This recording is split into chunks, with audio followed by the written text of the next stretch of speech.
You wake up, and for a moment, there's nothing. No sound, no obvious reason.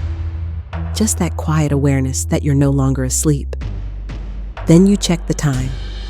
3:12.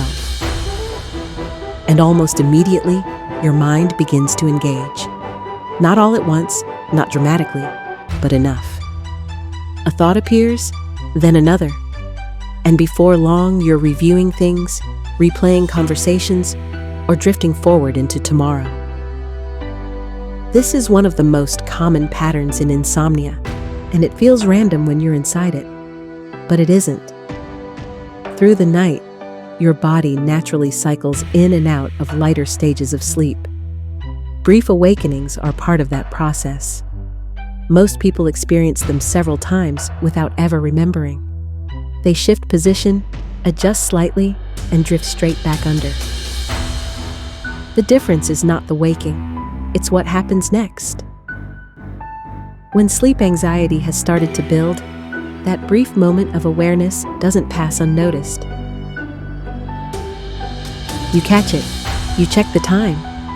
You begin to measure where you are in the night and what it might mean for the morning. How much sleep have I had? How long have I been awake?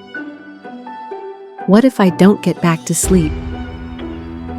Those questions seem small, almost reasonable, but they shift your state. Attention sharpens. Your body moves, just slightly, out of the conditions that allow sleep to return. Now your brain has something to do. It starts solving, estimating, anticipating. And once that happens, sleep is no longer the default.